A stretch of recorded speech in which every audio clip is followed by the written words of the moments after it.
বিসমিল্লাহির রহমানির রহিম। এখন আমরা আছি 2026 সালে অগাস্টের একদম শেষ প্রান্তে। গত প্রায় 1.5 মাস পূর্বে বাংলাদেশের ইতিহাসের সর্ববৃহৎ বাজেটটি পাস হয়। 11ই জুন 2026 জাতীয় সংসদে এই বাজেটটি উত্থাপিত হয় এবং 29শে জুন জাতীয় সংসদে এই বাজেটটি পাস হয়। বাংলাদেশের বাজেটের যে ইতিহাস, আমরা যদি এটা একটু পিছনে ফিরে যাই, তাহলে দেখতে পাবো 1971-এর মহান স্বাধীনতা যুদ্ধের পর 1972 সালে প্রথম বাজেটটি পাস হয় এবং এরই ধারাবাহিকতায় 2024-এর রক্তক্ষয়ী গণ অভ্যুত্থানের পর যে ইন্টিরিম গভর্নমেন্ট গঠিত হয়েছিল, ওনারাও একটি বাজেট পাস করেন এবং নির্বাচনের পর বাংলাদেশের বর্তমান যে সরকার, হ্যাঁ, গত জুনে ওনারা একটা বাজেট বাংলাদেশের জনগণের সামনে উপস্থাপন করেন।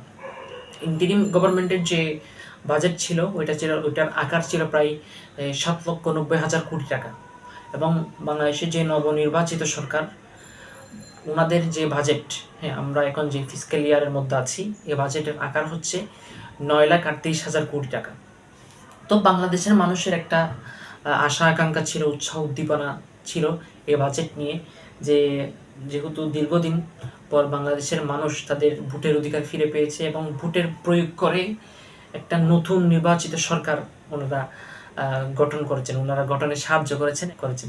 সেই হিসেবে এই ওনাদের সাধারণ জনগণের একটা খুবই আগ্রহ ছিল এই বাজেট নিয়ে এবং সাধারণ জনগণের পাশাপাশি যারা আমাদের বাংলাদেশের বিশিষ্ট অর্থনীতিবিদ, ওনারাও যথেষ্ট আলোচনা সমালোচনা করেছেন এই বাজেটের উপর। বাংলাদেশের যে বাজেট আমরা গত জুনে পাস হয়েছে, তো আলোচনা সমালোচনা বলতে বাজেটের ভালো দিক, খারাপ দিক, ইতিবাচক দিক, নেতিবাচক দিক, আমাদের বিশিষ্ট অর্থনীতিবিদরা এবং বিভিন্ন অর্থনৈতিক ফোরামগুলো এই বাজেটের এই দিকগুলো ওনারা খুব চমৎকারভাবে জনগণের সামনে তুলে ধরেছেন।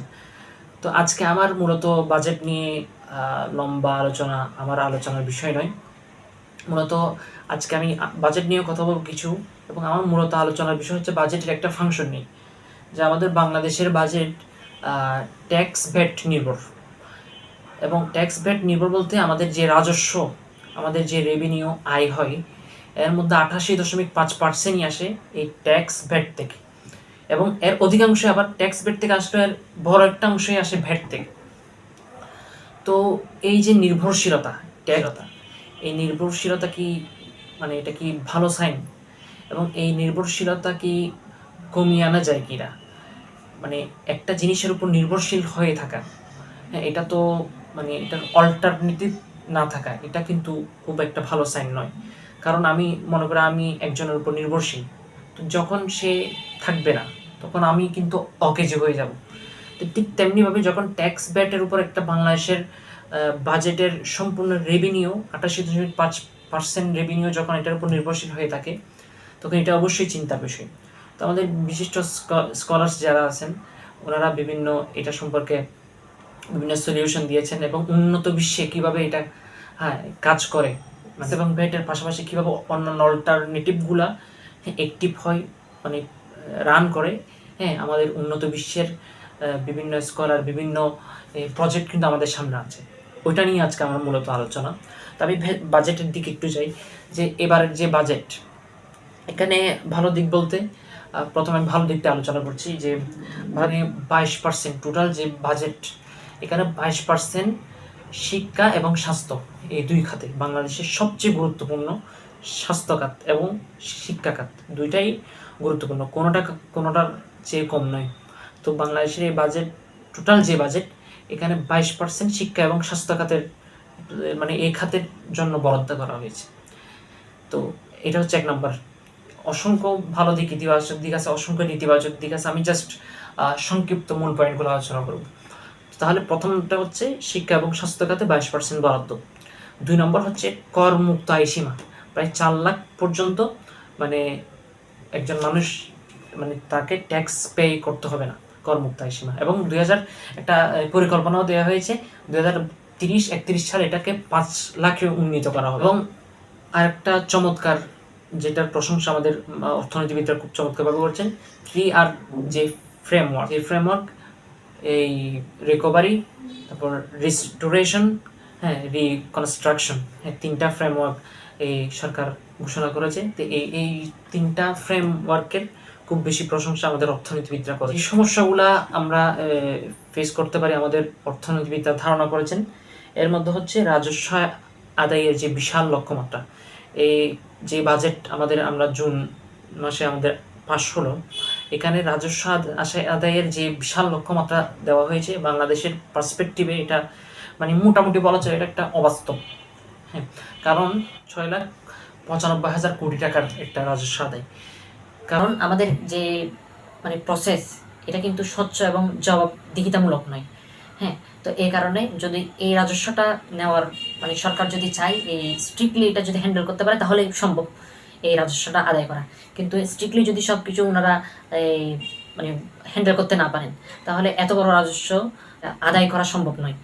এবং বাংলাদেশের ইতিহাসে 100% রাজস্ব আদায় মানে যেটা বাজেটে বলা হয়েছে এবং ওইটাই আদায় করা হয়েছে বাংলাদেশের ইতিহাসে, আমার মনে হয় না এটা দেখা গেছে। হ্যাঁ, তো এটা একটা অবাস্তব এর মতো আর। কিন্তু যদি স্বচ্ছতা এবং জবাবদিহিতা এবং স্ট্রিক্টলি সব কিছু হ্যান্ডেল করা হয় তাহলে অবশ্যই এটা আদায় করা যেতে পারে। আরেকটা বিষয়, বাজেটে বলা হয়েছে যে ইনফ্লেশন 7.5% নামিয়ে আনা হবে।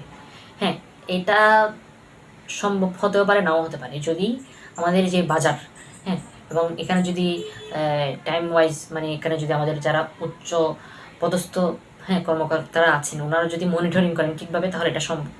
এবং একটা জিনিস, আমাদের বাংলাদেশের প্রত্যেকটা ক্ষেত্রে স্বচ্ছতা এবং জবাবদিহিতা, এই দুইটা জিনিস অবশ্যই আমাদের এনশিওর করতে হবে। হ্যাঁ, তাহলে আমরা দেখতে পাবো আমাদের বাংলাদেশ নেক্সট 5 ইয়ার্স অথবা 10 ইয়ার্সের পর একটা মানে বলার মতো জায়গায় আমরা উপস্থিত হব। এগুলো যদি স্বচ্ছতা এবং জবাবদিহি যদি আমরা এনশিওর করতে না পারি তাহলে এখন যে অবস্থায় আছি হয় এরকমই থাকবো অথবা আরও নিচে অবস্থায় যাব। হ্যাঁ, কারণ আমাদের উন্নতির যে প্রধান অন্তরা এটা হচ্ছে দুর্নীতি, করাপশন। হ্যাঁ, সুতরাং স্বচ্ছতা এবং জবাবদিহিতা যে সরকারই আসুক, হ্যাঁ, এটার কোনো মানে বিকল্প নেই। বাজেট ঘাটতি, হ্যাঁ, বাজেট ঘাটতি কখন হয়? যখন মানে আমাদের বাজেট তো সাধারণত তিন প্রকার বলা হয়। হ্যাঁ, ব্যালেন্সড বাজেট, সারপ্লাস বাজেট, আর একটা হচ্ছে ডেফিসিট বাজেট। তো ডেফিসিট বাজেট বাংলাদেশের প্রেক্ষাপটে এটা স্বাভাবিক, মানে যখন এক্সপেন্ডিচার রেভিনিউ চেয়ে বড় হয়, মানে ব্যয় যখন আয়ের চেয়ে বেশি বড় হয়েছে। তো যখন ব্যয় বেশি হয়ে যায় তখন সরকার কী করে, এই ব্যয়টা মেটানোর জন্য ডেফিসিট ফাইন্যান্সিং, ঘাটতি অর্থায়নের দিকে মানে ঝুঁকে পড়ে। তো এক্ষেত্রে সে ইন্টারনাল এক্সটার্নাল বিভিন্ন খাত থেকে সে ঋণ নেয়। তো ইন্টারনালের মধ্যে একটা হচ্ছে ব্যাংকিং খাত।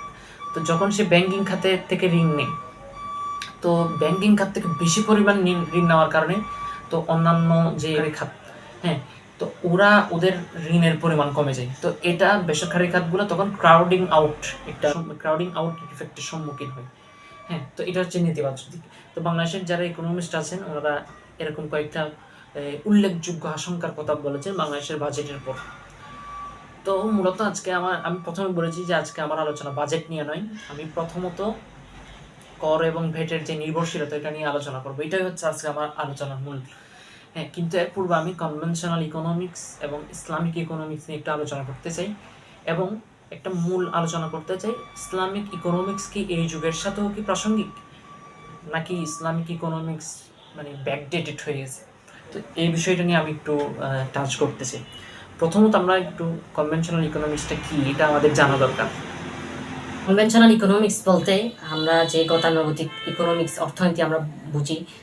তো প্রথমে আমাদের জানতে হবে যে অর্থনীতি কাকে বলে।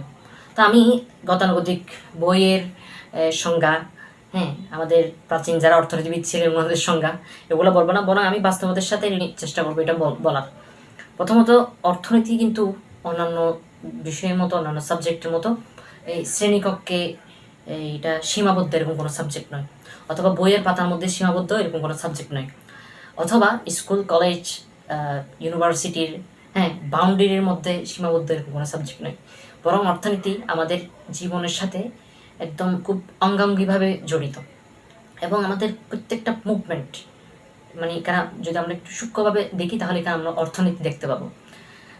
একটা বাস্তব উদাহরণ দিয়ে যদি আমরা বোঝাই তাহলে এটা খুবই সহজভাবে রিলেট করা যাবে। মনে করি একজন মানুষ সে দোকানে গেল, তো দোকানে যাওয়ার পর সে বলল যে 1 কেজি আলু দেওয়ার জন্য। তো যিনি বিক্রেতা উনিও দিলেন 25 টাকার বিনিময়ে 1 কেজি আলু। তো এখন একজন সাধারণ মানুষ সে বলবে যে 1 কেজির আলু দিল 25 টাকার বিনিময়ে। এখানে তো আমি কোনো অর্থনীতি বা খুব বেশি তাত্ত্বিক কিছু দেখতে পাচ্ছি না। একজন আলু কিনতে চাইলো, একজন টাকার বিনিময়ে দিল, ঠিক আছে, অসুবিধা নেই। কিন্তু যখন একজন অর্থনীতিবিদ, অর্থনীতির ছাত্র অথবা অর্থনীতিকে ভালোবাসে, অর্থনীতি সম্পর্কে চিন্তা করে, উনি যখন এই যে প্রক্রিয়াটা উনি দেখবেন, তখন উনি কিন্তু এখানে অনেক ধরনের ইকোনমিক্স ফাংশন উনি দেখবেন। প্রথমত উনি ডিমান্ড দেখবেন, সাপ্লাই দেখবেন, হ্যাঁ, তারপর ইকুইলিব্রিয়াম দেখবেন, তারপর সারপ্লাস দেখবেন, হ্যাঁ, ইউটিলিটি দেখবেন, মার্জিনাল ইউটিলিটি দেখবেন, অপরচুনিটি কস্ট দেখতে পাবেন, হ্যাঁ। তো এগুলো বিভিন্ন ফাংশন কিন্তু আমাদের এই যে জাস্ট মানে আলো কেনা, হ্যাঁ, বিক্রি করা, এই জাস্ট এই ছোট প্রক্রিয়ার মধ্যে অর্থনীতির মানে এতগুলো ফাংশন জড়িত। তো উনি যদি আরেকটু গভীরভাবে যান তাহলে এখানে ইনফ্লেশন দেখতে পাবেন, হ্যাঁ, মার্কেট স্ট্রাকচার দেখতে পাবেন, হ্যাঁ, সার্কুলেশন অফ মানি ইত্যাদি ইত্যাদি উনি এগুলো দেখতে পাবেন। আচ্ছা, এতক্ষণ আলোচনা করলাম কনভেনশনাল ইকোনমিক্স নিয়ে, তাহলে এবার আসি ইসলামিক ইকোনমিক্স নিয়ে। ইসলামিক ইকোনমিক্স নিয়ে যদি বলতে চাই তাহলে একদম সোজা ভাষায় ইসলামিক ইকোনমিক্স বলতে যেটা ইসলামিক ল দ্বারা পরিচালিত হয় এবং প্রত্যেকটা মুভমেন্টে সে ইসলামিক যে গাইডলাইন সেটা মেনে চলে। তো ইসলামিক ইকোনমিক্স এবং কনভেনশনাল ইকোনমিক্সের মধ্যে কিছু সূক্ষ্ম পার্থক্য আছে, মোটা দাগে অনেক বড় বড় পার্থক্য আছে। তা আমি ওই বিতর্কের দিকে যাব না, কিন্তু ইসলামিক ইকোনমিক্স দিয়ে যেহেতু আলোচনা করতে চাচ্ছি, একদম সংক্ষিপ্ত একটা টাচ দিতে চাচ্ছি, তাহলে আমি একটা কম্পেয়ারের দিকে যেতে চাচ্ছি আর কি। তো ইসলামিক ইকোনমিক্স বলতে একদম সোজা ভাষায় হচ্ছে যে ইকোনমিক্স ইসলামিক ল এবং গাইডলাইন দিয়ে পরিচালিত হয় আর কি। তো ইসলামিক ইকোনমিক্স কিন্তু অনেকে মনে করে যে ইসলামিক ইকোনমিক্স হয়তো নতুন কোনো আবিষ্কার। হ্যাঁ, একটা সময় ইসলামিক ইকোনমিক্স সম্পর্কে আমার ধারণা ছিল যে কোরআনে আহাল্লাহুল বাই'a ওয়া হাররামার রিবা। হ্যাঁ, তা আমি মনে করতাম জাস্ট ইসলামিক ইকোনমিক্স অথবা ইসলামিক অর্থনৈতিক যে ধারণা, এটা সুদ হারাম এবং ব্যবসা হালাল এর মধ্যে সীমাবদ্ধ। কিন্তু ধীরে ধীরে যখন একটু ক্লাস বাই ক্লাস উন্নতি হলাম, 9, 10, 11, 12, তো আস্তে আস্তে জানলাম যে না, ইসলামিক ইকোনমি শুধু সুদ ব্যবসার মধ্যে সীমাবদ্ধ না, এখানে বিভিন্ন ধরনের মেকানিজম আছে, যে মুদারাবা, মুশারাকা, তারপর মুরাবাহা আছে, হ্যাঁ, ইজারা আছে, ইস্তেগনা আছে, এরকম অনেকগুলো ফাংশন আছে। এরপরে আরেকটু যখন উন্নীত হলাম, দেখলাম না, ইসলামিক ইকোনমি শুধুমাত্র এই কয়েকটা সংজ্ঞার মধ্যে, কয়েকটা ডেফিনিশনের মধ্যে সীমাবদ্ধ না, বরং ইসলামিক ইকোনমিক্স এখন পর্যন্ত যে কোনো ধরনের অর্থনৈতিক বিষয়ে সমাধান দিতে সক্ষম। এই বিষয়ে আমি কিছুক্ষণ পর আলোচনা করবো। এর পূর্বে একটা কথা, মানে ইসলামিক ইকোনমিক্স আগে নাকি কনভেনশনাল ইকোনমিক্সের ধারণা আগে, কোনটার ধারণা আগে এই বিষয়তে? কনভেনশনাল ইকোনমিক্সের ফাদার অফ ইকোনমিক্স বলা হয় অ্যাডাম স্মিথকে। তো উনি 1776 সালে একটা বই লিখেন, দ্য ওয়েলথ অফ নেশনস। তো এই বইয়ের পুরো নামটা হচ্ছে an inquiry into the nature and causes of the wealth of nations. কিন্তু মজার বিষয় হচ্ছে এই 1776 সালে ইবনে খালদুন কিন্তু ইকোনমিক্স নিয়ে বই লিখে গেছেন, আল মুকাদ্দিমা। হ্যাঁ, যেহেতু ফাদার অফ ইকোনমিক্স বলা হচ্ছে অ্যাডাম স্মিথকে, তো একটা এখানে এটা একটু হাসির বিষয় যে বছর পূর্বেই কিন্তু ইসলাম ইকোনমিক্সের ধারণা দিয়ে গেছে। এবং এখানে আরও ইন্টারেস্টিং ফ্যাক্টস হচ্ছে আমাদের মাযহাবের যিনি ইমাম আযম আবু হানিফা রাহিমাহুল্লাহ, তো ওনার দুজন শাগরেদ আছেন, যাদেরকে আমরা সাহেবাইন হিসেবে চিনি, ইমাম আবু ইউসুফ, ইমাম মুহাম্মদ। ওনারাও কিন্তু ইকোনমিক্স নিয়ে বই লিখেছেন। তো ইমাম মুহাম্মাদের যে বই, এটার নাম হচ্ছে কিতাবুল কাসব। হ্যাঁ, মানে এটা হচ্ছে কিভাবে আয় করবে একজন মানুষ, এটার মানে কনসেপ্ট অফ আর্নিং। হ্যাঁ, আর ইমাম ইউসুফ রাহিমাহুল্লাহ উনি লিখেছেন কিতাবুল খারাজ, এটা হচ্ছে ট্যাক্সেশন, হ্যাঁ, পাবলিক ফাইন্যান্স সম্পর্কিত একটা কিতাব। তো ওনারা কিন্তু অনেক আগ থেকেই ইসলামিক ইকোনমিক্স নিয়ে একটা স্বচ্ছ ধারণা আমাদের জাতিকে দিয়ে গেছেন। কারণ আমাদের ব্যর্থতা, আমরা ওইগুলো গ্রহণ করতে পারিনি এবং ওগুলোকে আমরা সাধারণের সামনে এটা আমরা ছড়িয়ে দিতে পারিনি, এটা আমাদের ব্যর্থতা।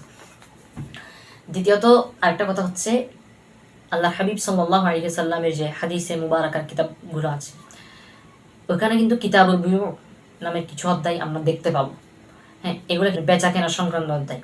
এবং ফিকহের যে কিতাবগুলো আছে, হ্যাঁ, এটা যে মাযহাবেরই হোক, আপনারা এগুলা কিতাবুল বুয়ু, হ্যাঁ এখানে ফিকহের মধ্যে কিতাবুল বুয়ু আছে, মানে বেচা কেনার অধ্যায়। তো এগুলোকে আমরা ইকোনমিক্স সংক্রান্ত অধ্যায় হিসেবে মানে ধরতে পারি। হ্যাঁ, এবং মানে ফিকহের মধ্যে যে কিতাবুল বুয়ুগুলো আছে ওইগুলো বিশ্লেষণ করে এখন কিন্তু এই যুগের সাথে যে প্রবলেমগুলা, নয়া প্রবলেম, হ্যাঁ আমরা দেখতে পাচ্ছি, ওগুলার কিন্তু সলিউশন ওই ফিকহুল বুয়ু, কিতাবুল বুয়ু থেকে দেওয়া হচ্ছে। সুতরাং আমি যেটা বলতে চাচ্ছিলাম, ইসলামিক ইকোনমিক্স কিন্তু এই যুগেও এসে এটা প্রাসঙ্গিক, এটা ব্যাকডেটেড কিছু নয়। এবং আরেকটা কথা হচ্ছে, এটা আমি একটা মানে একদম নিকট অতীতের এক্সাম্পল দিচ্ছি। কিছুদিন পূর্বে পাকিস্তানের মধ্যে ক্রিপ্টোকারেন্সি নিয়ে খুব বিশাল একটা মানে একটা ঘূর্ণিঝড় হয়ে যায় আর কি। কারণ ঘূর্ণিঝড় হওয়ার কারণ হচ্ছে পাকিস্তানের একজন জনপ্রিয় আলেম, শুধু পাকিস্তান নয় সারা বিশ্বের মধ্যে শ্রেষ্ঠ আলেমদের একজন, শেখুল ইসলাম উল মুসলিমিন আল্লামা মুফতি তাকি উসমানী হাফিজাহুল্লাহ, যিনি একাধার একজন ফকিহ, একজন আদিব, একজন মুফাসসির, একজন মুহাদ্দিস, একজন লেখক, একজন শায়ের। হ্যাঁ, এবং মানে ওনার ইলমের প্রশংসা আরবের শিয়খরা পর্যন্ত করেন। এবং আরবের শিয়খরা, আমি যতটুকু জানি, ওনারা কিন্তু অনারবি কারো কাছে ছোট হতে চান না। এবং অনারবি একজন মানুষ যতই যোগ্য হোক, ওনারা কিন্তু মানে ওনাদের যে আরবি, আমরা জানি যে আরবিদের একটু একটা ভাব নিয়ে থাকেন ওনারা, এটা কিন্তু ওনাদের ঐতিহাসিক একটা চরিত্র। তো যে কোনো কারণে হোক, ওনারা অনারবদের সামনে ছোট হতে চান না। কিন্তু এই আরবরা পর্যন্ত, আরবের বড় বড় শিয়খরা পর্যন্ত শেখুল ইসলাম উল মুসলিমিন আল্লামা মুফতি তাকি উসমানী হাফিজাহুল্লাহর সামনে তাওয়াজু প্রকাশ করে, বিনয় প্রকাশ করে তার ইলমের সামনে। কারণ তিনি তো একজন সত্যিকার অর্থে একজন সাহেবে ইলম। তো আমি ওইটা বলতে চাচ্ছি না, আমি যেটা বলতে চাচ্ছি, কিছুদিন পূর্বে উনি ক্রিপ্টোকারেন্সি, আপনারা অনেকের নাম শুনবেন, ক্রিপ্টোকারেন্সিকে উনি হারাম বলেছেন কিছুদিন পূর্বে। যখন উনি হারাম বলেছেন, পাকিস্তানের মধ্যে যারা ক্রিপ্টোকারেন্সি সংক্রান্ত বিভিন্ন লেনদেনে জড়িত এবং ক্রিপ্টো কারেন্সির সাথে সংশ্লিষ্ট যারা ব্যক্তি এবং যারা সংশ্লিষ্ট নয়, একটা মানে বিবাদের মধ্যে জড়িয়ে পড়ে। তো আমি যা বলতে চাচ্ছিলাম, এই যুগে এসেও ইসলামিক ইকোনমিক্স কিন্তু সক্ষম এই যুগের যে কোনো সমস্যাকে এটা ডিল করতে। ক্রিপ্টোকারেন্সি কিন্তু অনেক আগের না, ক্রিপ্টোকারেন্সি 2017 সালে মেইন স্ট্রিমে আসে এবং করোনার সময় এটা তুমুল জনপ্রিয় হয়। এবং ক্রিপ্টোকারেন্সিকে হারাম বলার জন্য উনি যে কিছু মানে যুক্তি দেখিয়েছেন যে ইসলামী আইনের মধ্যে যেটা একটা মুদ্রা হবে, এটা কিন্তু আইনি ভিত্তি থাকা বাস্তব এবং আইনি ভিত্তি থাকা প্রয়োজন। ক্রিপ্টোকারেন্সির কিন্তু ওইটা নেই। এবং এটা কিন্তু এটা গভর্নমেন্ট দ্বারা নিয়ন্ত্রিত এবং সেন্ট্রাল ব্যাংক দ্বারা এটা নিয়ন্ত্রিত না। আরটা হচ্ছে, এটা হচ্ছে ডিজিটাল মুদ্রা। এগুলো হচ্ছে মেইন রিজন মানে ক্রিপ্টোকারেন্সিকে হারাম বলার। কিন্তু আমি কিন্তু এখানে একটা কনক্লুশনে যাচ্ছি না ক্রিপ্টোকারেন্সি হারাম কি হালাল। হ্যাঁ, কারণ অনেক বিজ্ঞ আলেম, বিশেষ করে যারা ক্রিপ্টোকারেন্সির বিশেষজ্ঞ, অনেকে দেখা যাচ্ছে হালালের পক্ষে রায় দিচ্ছেন। কিন্তু শেখুল ইসলাম যে হারাম বলেছেন, আমি এটা বলার কারণ হচ্ছে ইসলামিক ইকোনমিক্স, ইসলামিক ফাইন্যান্স কিন্তু এই যুগেও প্রাসঙ্গিক, এটা ব্যাকডেটেড কোনো কিছু না। হ্যাঁ, এবং এই যুগে সামনেও যত ধরনের নতুন কিছু আসবে, নতুন মাসালা আসবে, ইসলামিক ইকোনমিক্স, কুরআন এবং সুন্নাহ, ইসলামিক ল, ইসলামিক গাইডেন্সকে সামনে রেখে এই সকল ধরনের মাসালা সমাধান দিতে ইসলামিক ইকোনমিক্স সক্ষম। আমি এটা বোঝানোর জন্য এই কথাগুলো বলা। মূল আলোচনার শুরুর দিকে আমি বলেছিলাম যে বাজেট নিয়ে পুরোপুরি আলোচনা করব না, বরং বাজেটের একটা ফাংশন, ট্যাক্স ভ্যাটের যে নির্ভরশীলতা আমরা প্রত্যক্ষ করি বাংলাদেশের ইকোনমিতে, যে ট্যাক্স ভ্যাট থেকেই কিন্তু 88.5% রেভিনিউ হচ্ছে। হ্যাঁ, তো এই যে নির্ভরশীলতা, হ্যাঁ, এইটা কি কমানো যায় কিনা এবং এটার অল্টারনেটিভ কি সৃষ্টি করা যায় কিনা, এবং উন্নত বিশ্বে এটার কোনো এক্সাম্পল কি সেট করা আছে, এই বিষয়ে আমার মূল আলোচনাটা ছিল আর কি। তো কিছুদিন পূর্বে মার্কাজ দিরাসাতিল ইসলামী, ওনারা ইসলামিক ইকোনমিক্স নিয়ে কাজ করেন এবং আন্তর্জাতিকভাবে ওনারা স্বীকৃত। তো ওনারা একটা ত্রৈমাসিক পত্রিকা ওনারা রিলিজ করেছেন। তো ওইখানে একটা প্রবন্ধ এই বিষয়ে মানে আলোচনা করা হয়েছে আর কি, যে এই বাংলাদেশের বাজেটের একদম বিশাল একটা অংশ, হ্যাঁ 88.5% মানে হচ্ছে 90%। হ্যাঁ, তো যে একটা কাঠামোর উপর, ট্যাক্স ভ্যাটের উপর যে নির্ভরশীল, হ্যাঁ, তো ওনারা উন্নত বিশ্বের সাথে এটা একটা কম্পেয়ার করেছেন। উন্নত বিশ্ব বলতে মালয়েশিয়াতে একটা এক্সাম্পল ওনারা সেট করেছেন, হ্যাঁ, সারা বিশ্বের জন্য। তো ARB মডেল, তো ARB মডেলটাকে ওনারা বাংলাদেশের পার্সপেক্টিভে সেট করে ওনারা দেখাতে চেয়েছেন যে কিভাবে এই মডেলটাকে আমরা আমাদের বাংলাদেশের অর্থনীতিতে কাজে লাগাতে পারি। হ্যাঁ, তো মালয়েশিয়ান মডেলটা নিয়ে যদি কথা বলতে হয় একটু অবশ্যই বলতে হবে যে এটা হচ্ছে মালয়েশিয়ান গভর্নমেন্টের যে অর্থ মন্ত্রণালয় আছে, হ্যাঁ, ওনাদের মালিকাধীন একটি ট্রাস্টি কোম্পানি। তো এটা একটা মডেল হিসেবে আমরা ধরতে পারি। তো ওনারা 3টা কোর কনসেপ্ট নিয়ে কাজ করেন। তো এই 3টা কোর কনসেপ্ট হচ্ছে, 1 নম্বর হচ্ছে উত্তরাধিকার, হ্যাঁ, 2 নম্বর হচ্ছে এই ওয়াসিয়াত, হ্যাঁ, 3 নম্বর হচ্ছে ওয়াকফ। এই 3টা কোর কনসেপ্ট নিয়ে ওনারা কাজ করেন। তো মালয়েশিয়া যেহেতু মুসলিম জনসংখ্যা বেশি, সেই হিসেবে মালয়েশিয়ার উদাহরণটা বাংলাদেশের জন্য একটা গুড এক্সাম্পল হতে পারে, কারণ বাংলাদেশও মুসলিম প্রধান দেশ, বাংলাদেশেও মুসলিম জনসংখ্যা বেশি। আর যে 3টা মূল কনসেপ্ট নিয়ে ওনারা কাজ করেন বাংলাদেশের পার্সপেক্টিভেও এগুলো খুবই গুরুত্বপূর্ণ। প্রথমত ওনারা উত্তরাধিকার নিয়ে কাজ করেন।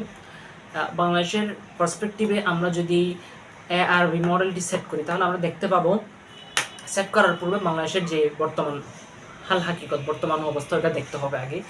যে বাংলাদেশে 2024-এর যে তথ্য মতে প্রতি 1000-এর মধ্যে প্রায় 6 জন মারা যান।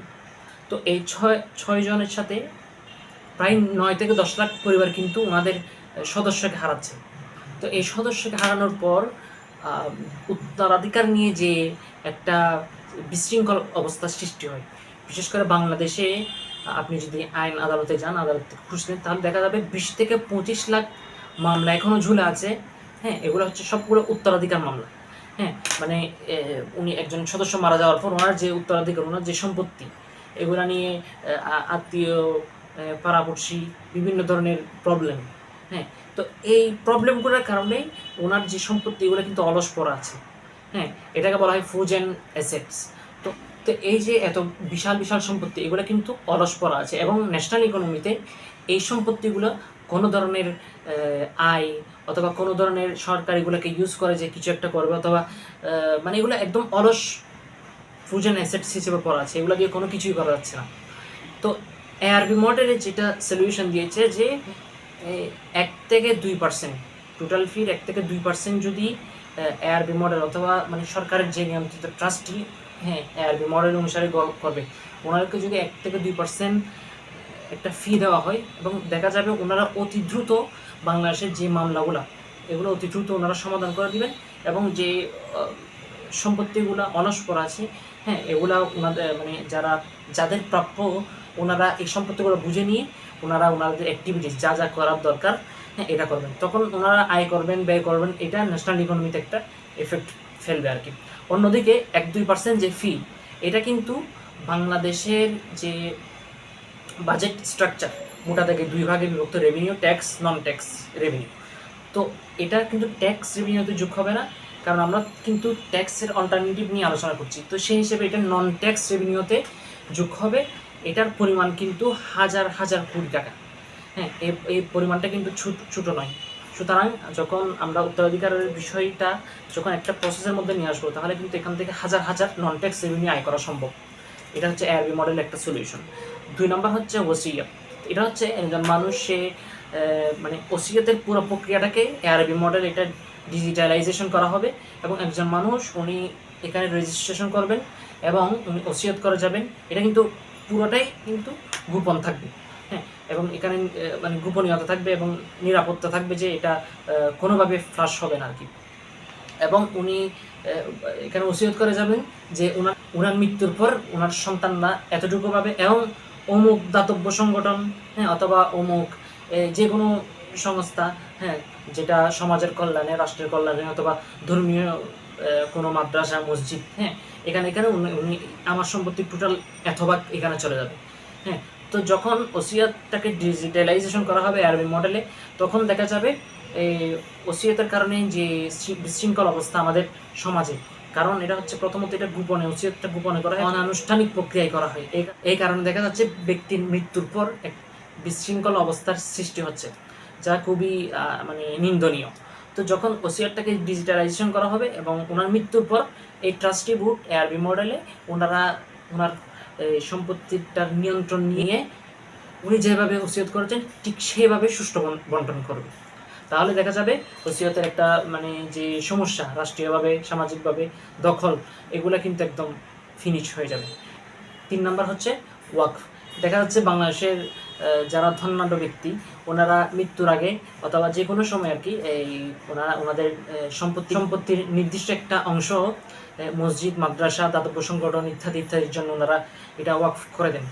হ্যাঁ, তো সেই হিসেবে বাংলাদেশে কিন্তু এখন লাখ লাখ একর জমি ওয়াকফ সম্পত্তি রয়েছে, কিন্তু দুঃখের বিষয় হচ্ছে বাংলাদেশের এই জমিগুলা দেখা যাচ্ছে অবৈধভাবে দখল হয়ে আছে অথবা সরকারি নিয়ন্ত্রণ না থাকার কারণে এটা বেহাত হয়ে গেছে আর কি।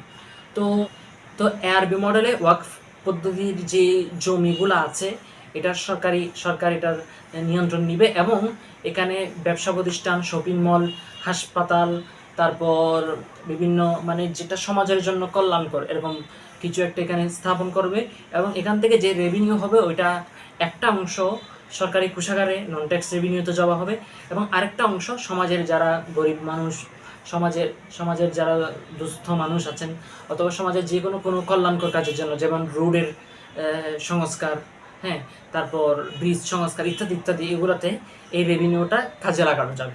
তো আমানা, রায়া, বারাহাত, ARB, হ্যাঁ, এটার মূল 3টা কনসেপ্ট। এখানে আরও কিছু ছোটোখাটো কনসেপ্ট আছে, কিন্তু এই 3টা যদি আমরা একদম 100% আমরা আমাদের অর্থনীতিতে প্রয়োগ করতে পারি তাহলে নন ট্যাক্স রেভিনিউ অনেক বাড়বে।